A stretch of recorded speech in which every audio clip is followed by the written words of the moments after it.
Hello everyone, welcome to the channel. In this video, I am going to cover all important current affairs of 15th मई. Video bilingual रहेगा, questions English में, explanation इनका हिंदी में होगा. For PDF link आपको description में मिलेगा. PDF के लिए आप हमें टेलीग्राम पे ज्वाइन कर लीजिए. सारे पीडीएफ आपको एक साथ मिल जाते हैं टेलीग्राम पे. ज्वाइन करना भी काफ़ी ईजी है. सिंपली आपको चैनल का नाम सर्च करना है, next exam IQ and join करना. आज पहली बार विजिट करे हो हमारे चैनल पे, चैनल को सब्सक्राइब कर लीजिएगा. डेली करंट अफेयर मॉर्निंग में 5 बजे at the end of the video कुछ इंपॉर्टेंट क्वेश्चंस रहेंगे, तो वो पोर्शन आपने मिस नहीं करना. उनके आंसर्स आपने ज़रूर करने. आप आंसर क्रॉस चेक भी कर सकते हो सेम वीडियो में. Now let's start. सबसे पहला क्वेश्चन हमारा, recently who has been appointed as a new director general of archaeological survey of India. तो किसे न्यू डायरेक्टर जनरल बनाया गया? Very important question. Correct answer is V Vidyavathi. याद रखिएगा. She is also serving as additional secretary to the government of India and the appointment has been made clear by the committee headed by our Prime Minister Narendra Modi ji. V Vidyavathi याद रखिएगा, important है. New director general of archaeological survey of India.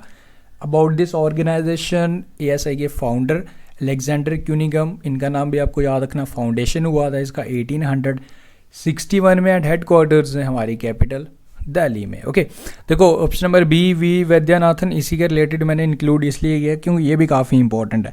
You know about IDFC first कि ये first MD and CEO बने V Vaidyanathan. About the bank IDFC first, उसके like brand ambassador भी बनाए गए थे फर्स्ट अमिताभ बच्चन. वो पॉइंट आप याद रख लीजिएगा. ओके एंड बाकी अगर ऑप्शंस की बात करूँ, दीपा मलिक आप ये पैरा एथलीट हैं जिन्होंने अभी रिटायरमेंट अपनी अनाउंसमेंट की है. ओके एंड चेयरमैन है para Olympic committee of India, तो वो आप याद रख लीजिएगा. जेवलिन थ्रो एंड शॉटपुट खेलती थी.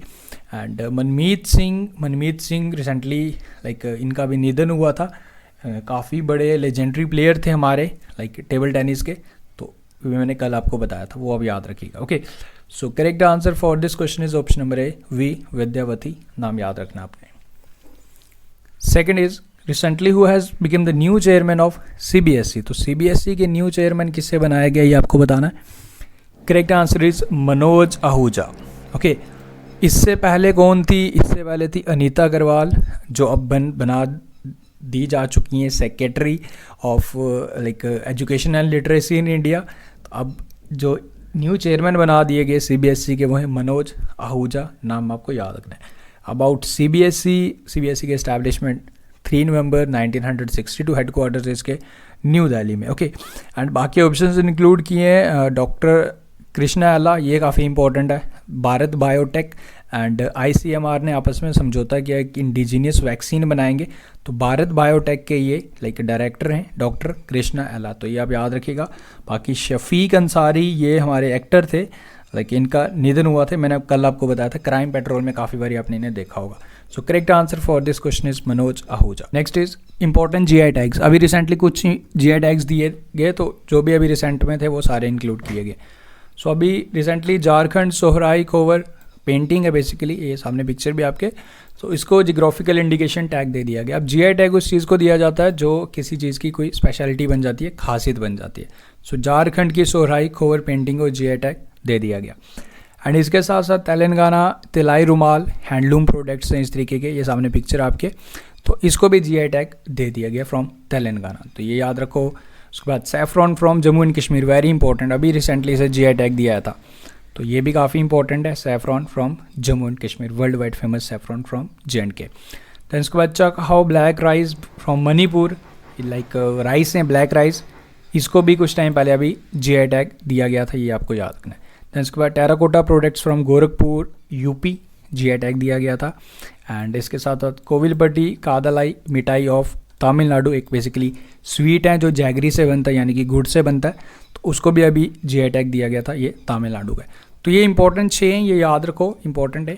ओके सो नेक्स्ट करते हैं. हमारे नेक्स्ट क्वेश्चन है, which Indian state has decided to accept only digital payment for home delivery products. Well essential services की डिलीवरी करवा रही है हमारी सरकार, तो गुजरात ने डिसाइड किया कि वो कैश एक्सेप्ट नहीं करेंगे, only digital mode of payment ही एक्सेप्ट करेंगे. गुजरात के अहमदाबाद सिटी में अनाउंसमेंट किया गया. वेल अच्छा डिसीजन है, क्योंकि करेंसी नोट्स से भी लाइक आप नोट को यूज़ करते हो तो उसमें भी वायरस स्प्रेड होने के चांसेस हैं कोविड-19. सो ये डिसीजन लिया गया by the Gujarat government. Okay Gujarat याद रखना है. गुजरात के CM विजय रूपानी एंड अभी like taser guns also started by like Gujarat police and उसके बाद सोलर रूफ टॉप इंस्टॉलेशन में गुजरात नंबर 1 पे रहा था।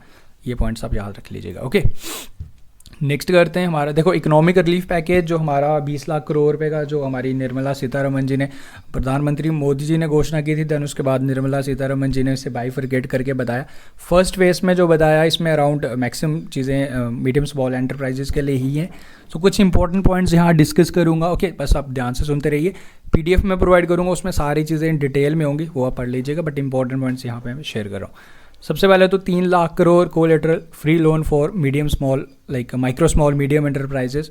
देखो हमारे जो MSME के जो भी बिजनेसमैन होते हैं वो हमारी बैकबोन कही जाती है हमारे इंडिया की GDP। अराउंड 30% GDP इन्हीं के काम से ही आता है। ये काम करते हैं तो हमारे GDP चलता है। तो सबसे ज़्यादा लाइक रिस्पॉन्सिबिलिटी सरकार की इन्हीं के लिए ही थी एंड मैक्सिमम काम अभी फ़िलहाल तो इन्हीं के लिए ही किया गया। 3 लाख करोड़ रुपये कोलेटरल फ्री लोन इनको प्रोवाइड किया जाएगा, इसमें ये लोन्स वगैरह ले सकते हैं एंड इसमें विदाउट गारंटी रहेगा, गारंटी की कोई नहीं है, इनको मिल जाएगा, फ्री में मिलेगा। लाइक इसमें फर्स्ट ईयर तक ये चाहे तो कोई EMI नहीं पे करेंगे, कोई इशू नहीं है। उसके बाद ये EMI पे करना स्टार्ट कर सकते हो 4 साल के लिए। ओके, देन उसके बाद फर्स्ट में एंड इसके साथ साथ इनकी डेफिनेशंस भी चेंज कर दी गई, क्योंकि जैसे मैंने आपको बताया कि micro small and medium enterprises हमारी इंडिया के GDP की एक बैकबोन कही जाती है। सो इनके लिए जो इन पे लाइक लिमिट्स थी, अब देखो इनकी डेफिनेशन चेंज करना सिंपल लैंग्वेज में सुनो। मैं पूरी कोशिश करूँगा कि मैं आपको एक प्रॉपर वीडियो बनाऊँ। अराउंड उसमें one like half an hour का वीडियो बनेगा जिसमें मैं पूरा आपको एक्सप्लेन करूँगा, बट यहाँ मैं ज़्यादा डेप्थ नहीं, मेन पॉइंट्स बताता हूँ। देखो फॉर माइक्रो, अब इनका ये डेफिनेशन चेंज करने का, लेकिन इनकी इन्वेस्टमेंट लिमिट बढ़ाने का मेन इसके पीछे ऑब्जेक्टिव क्या है कि एक्चुअली क्या होता है कि देखो जो माइक्रो में आता है तो उसके बेनिफिट्स लाइक कुछ ऐसे 25 लाख रुपए तक की लिमिट है माइक्रो की। अगर वो 25 से 26 लाख का काम करेगा तो उसको जो माइक्रो एंटरप्राइजेस के बेनिफिट्स जो सरकार देती है वो से चले जाएंगे, यानी कि वो उसके एलिजिबल नहीं रहेगा। तो इसमें क्या रहता था कि वो थोड़ा सा बंधा रहता था, वो लाइक कुछ अगर ज़्यादा अच्छा करना चाहे तो ज़्यादा अगर उसका बिजनेस चला जाए तो उसको ये लगता था अगर मैं स्मॉल में आ गया तो जो कुछ बेनिफिट्स मिलते थे, लाइक अगर जैसे किसी का 25 लाख है तो किसी का 28 लाख हो गया, तो वो सोचता था कि यार वो मेरे से चले जाएंगे। तो इसी चीज़ को सरकार ने देखते हुए कि अगर वो माइक्रो को ज़्यादा बेटर करना चाहता है तो उसके लिए उसकी लिमिट्स बढ़ा दी गई। ओके, तो investment of 1 crore up to and turnover up to 5 crore, तो इस बिटवीन के फर्स्ट माइक्रो की लाइक एलिजिबिलिटी चेंज हो गई। तो 1 करोड़ तक की इन्वेस्टमेंट करता हो एंड टर्नओवर जिसका 5 करोड़ तक होगा वो अब माइक्रो में आएगा। ठीक है, इन बिटवीन वो कोई भी काम कर सकता है एंड वो माइक्रो में ही उसको बेनिफिट्स माइक्रो के ही दिए जाएंगे। तो इसी तरीके से स्मॉल का 10 करोड़ एंड टर्नओवर 50 करोड़ कर दी गई एंड मीडियम का लाइक 20 करोड़ इन्वेस्टमेंट करता हो एंड टर्नओवर 100 करोड़ तक हो, तो ये सारे मीडियम में आ गए। ओके, तो ये कुछ इंपॉर्टेंट पॉइंट्स। दैन उसके साथ साथ जो टेंडर्स, ये काफ़ी इंपॉर्टेंट है। टेंडर जो हमारे देखो हमारे सरकार में क्या था कि 200 करोड़ तक का कोई टेंडर आया तो उसे ग्लोबल टेंडर डिक्लेयर कर दिया जाता था एंड वो बाहर कंट्रीज़ को दिया जाता, लाइक चाइना को दे दिया गया, रशिया को दे दिया, USA को दे दिया गया। तो उससे क्या होता था कि हमारे इंडिया के जो लोकल टेंडर्स हैं, लाइक जो हमारे देश के जो कंट्रैक्टर्स हैं, उनको वो टेंडर नहीं मिल पाता था। अब सरकार ने क्या कहा कि 200 करोड़ से कम जो भी टेंडर आ गए, लाइक कोई पुल बनाना है, कोई ब्रिज बनाना है जो लाइक 150 करोड़ में बनेगा, 180 करोड़ में बनेगा, 180 करोड़ में बनेगा, यानी 200 करोड़ से कम बनेगा, तो वो हमारे लोकल लोगों को ही दिया जाएगा ताकि उनको बेनिफिट हो। ठीक है, तो टेंडर्स ये समझ गए आप। एंड उसके बाद TDS, अगर आप जैसे कोई सर्विसेज प्रोवाइड करते हो, आप कोई कंपनी हो, आपकी सिक्योरिटी की सर्विसेज प्रोवाइड करते हो, अगर इसको भी कम कर दिया गया 25% तक का आपका TDS कम कटेगा। सपोज करो आप कुछ सर्विसेज प्रोवाइड करते हो तो आपका 1000 रुपीज़, आपको जो भी अमाउंट मिलता था, जैसे आपको 10,000 मिलता था उसमें से 1000 रुपीज़ आपका TDS कट जाता था। ओके, नाउ उसमें से 25% कम हो गया, नाउ अब आपका सिर्फ 750 रुपीज़ TDS कटेगा, तो बाकी सरकार आपका माफ़ करेगी। ओके, देन उसके बाद EPF में भी जो जैसे आप कहीं गवर्नमेंट एम्प्लॉय या फिर आप कहीं प्राइवेट एम्प्लॉय हो, ठीक है, आपका कुछ प्रतिशत आपका एम्प्लॉयर ये लाइक EPF देता है, कुछ आपकी सैलरी से कटता है। तो वो आपका 12% आपका कटता था, 12% आपका एम्प्लॉयर भरता था।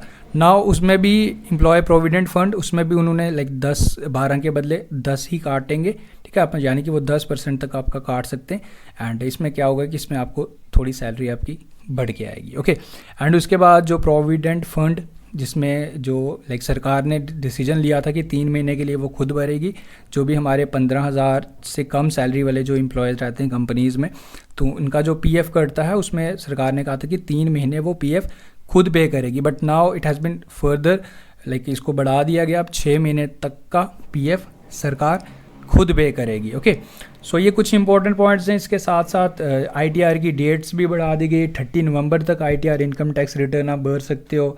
एंड उसके साथ साथ देखो, अब मैंने ये मेन कुछ इंपॉर्टेंट पॉइंट बताए, बट आई विल ट्राई कि मैं आपको सारी चीज़ें फिर से एक्सप्लेन करूँ एक सेपरेट वीडियो बना के।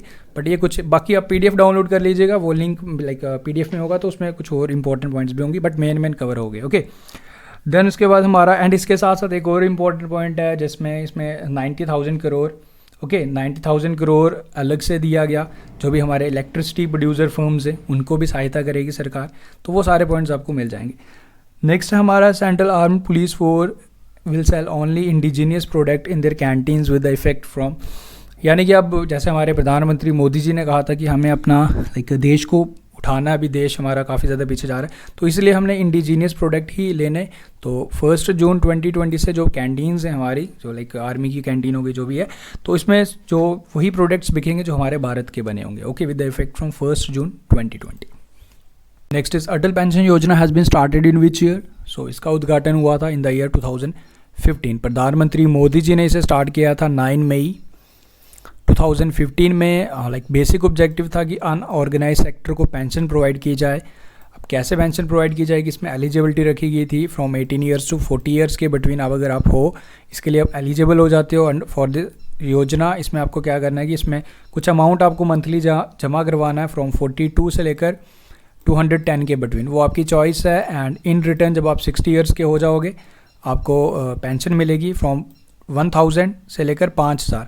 अब वो किसके अकॉर्डिंग मिलेगी, जिस हिसाब से आपने जमा करवाया होगा। ओके, सो इस पेंशन योजना को शुरू किया था हमारे प्रधानमंत्री मोदी जी ने for unorganised sector in the year 2015। 9 मई 2015 कोलकाता वेस्ट बंगाल से इसका उद्घाटन हुआ था, जिसको 5 साल पूरे हो चुके हैं। Who has been appointed as a new director of world intellectual property organisation, officially इन्हें अपॉइंट कर दिया गया। So he is from Singapore. Correct answer is Daren Tang. याद रखिएगा, इससे पहले फ्रांसिस गुरी थे, अब new Daren Tang. Okay, about the organisation headquarters Geneva Switzerland में। एंड बाकी इसमें इसके डायरेक्टर का नाम मैं बता चुका हूँ। एंड बाकी ऑप्शंस की अगर बात की जाए, ऑड्रे ऑज़ले ये हमारे यूनेस्को के डायरेक्टर जनरल है। एंड टेड्रोस अधनॉम WHO के डायरेक्टर जनरल हैं। WHO के हेडक्वार्टर्स भी जिनेवा स्विट्ज़रलैंड में। Okay, next is recently Rami D. Gregorio passed away has been banned for 4 years, okay, because of doping case। तो इन पे doping case लगा, steroids इनके blood sample में पाए गए। सो इन पे 4 साल का प्रतिबंध लगा दिया गया। सो आपको ये बताना है कि ये लाइक कौन से स्पोर्ट से बिलोंग करते हैं। ओके, तो ये हैं जी cyclist, is related to cycling and like French cyclist. इन पे 4 साल का प्रतिबंध लगा दिया गया विद इफेक्ट फ्रॉम 2018, यानी कि अब 2022 तक इन पे प्रतिबंध रहेगा डोपिंग वायलेशन में। तो कौन सी कंट्री से हैं, फ्रांस के, नाम Remi Di Gregorio. Okay, not passed away, it's banned. Okay, recently who is the author of the book titled, इस बुक के ऑथर कौन है, फेयर ऑफ गॉड, ये आपको बताना है। तो author of this book fair of God is Boma Devera Sai Chandra Vadan. Option number A is the correct answer. And this book is basically about like deals with corruption, vigilantism and law, ये आप याद रखेंगे। And author का नाम थोड़ा लंबा है, बट शॉर्ट में वदान भी लाइक इसी तरीके से लिखा होता है। This is the book titled by like authorised by Vadan. तो फुल नाम इनका बोमा डिवेरा साई चंद्रा वदान। ओके, बाकी के कृष्णा स्वामी, ये आपको याद है लाइक PV सिंधु की एक book shuttling to the top, the story of PV Sindhu, उस बुक के ऑथर हैं ये मैरी जॉर्डन। ये भी art of her deal, the untold story of Melania Trump, like US की फर्स्ट वुमेन, यानी कि president of US Donald Trump की वाइफ की ये बुक थी। तो वो आप याद रख लीजिएगा, the art of her deal. And about this book fair of God, नाम बता चुका हूँ। Option number A is the correct answer. Okay, so next is Jammu and Kashmir and Haryana government to plan implement Jal Jeevan Shakti mission. Like इसके according इनका mission है कि 2022 तक सबको टैप कनेक्शंस प्रोवाइड किए जाएं। लाइक प्लान बनाया गया जल Jeevan Shakti mission, Haryana and Jammu and Kashmir ने डिसाइड किया। तो ये पॉइंट आप याद रख लो। बाकी ईयर याद रखना 2022 तक। एंड मिनिस्टर हमारे जल शक्ति के Gajendra Singh Shekhawat. Which country will host the FIFA under 17 women world cup in 2021। इसे बेसिकली पोस्टपोन कर दिया गया। हमारे इंडिया में ही होना था अक्टूबर नवंबर में, बट अब अगले साल होगा, यानी कि 2021 में होगा, ये फरवरी मंथ में होगा। अब करेक्ट आंसर होगा इसका इंडिया। ऑफ कोर्स इंडिया इसे होस्ट करेगा, अब अगले साल करेगा। बेसिकली इसी साल होना था, अब अगले साल होगा। क्यों पोस्टपोन हुआ? कोविड-19 की वजह से। So that's all. नाउ एक क्वेश्चन आपके लिए, फिर आपके लिए 5 क्वेश्चन हो रहे हैं। Who is the chairman of Paralympic committee of India? इसका आंसर बताइए। एंड इनकी स्टेट भी बतानी है आपने, कौन से स्पोर्ट्स खेलती हैं ये भी बताना है मुझे, ठीक है, दोनों चीज़ें बतानी है आपने। एंड इसके साथ साथ ये कुछ क्वेश्चन हैं, ये 5 क्वेश्चन आपने बतानी है। सारे क्वेश्चन आपको मैं लाइक डेली बोलता हूँ, ये क्वेश्चन आपने मिस नहीं करने। वेल काफ़ी इंपॉर्टेंट, एंड आई थिंक मैं मैक्सिमम क्वेश्चन रिवाइज भी करवा ही देता हूँ, बिकॉज कल के वीडियो से ही कुछ क्वेश्चन हैं। एंड आज जैसे first question, recently check how the black rice has received GI tag. कौन सी इंडियन स्टेट में लाइक इसको कहाँ पे पाया जाता है ये बताना है। एंड उसके बाद which among the following has been featured in among the top 20 inspirational leaders of medicine maker power list, ये बताओ। What is the name of Indian origin girl who has got the honor of naming NASA first Mars helicopter? Very important question, ये बताओ। And recently saffron has got GI tag। 2 question तो मैं I think बता ही चुका हूँ। And which Indian airport has become the first to become single use plastic free? तो ये 5 question आपने मुझे बताने। वेल कोशिश करो खुद बताने की, एंड उसके बाद आप आंसर्स क्रॉस चेक भी कर सकते हो, ये आंसर्स यहाँ पे आपके सामने। So thank you for watching the video. मिलते हैं फिर कल नेक्स्ट वीडियो के साथ। वीडियो अच्छा लगा तो लाइक शेयर ज़रूर करना इसको, एंड सपोर्ट करते रहिए चैनल को, एंड इसे शेयर करते रहिए। Thank you, best of luck and take care.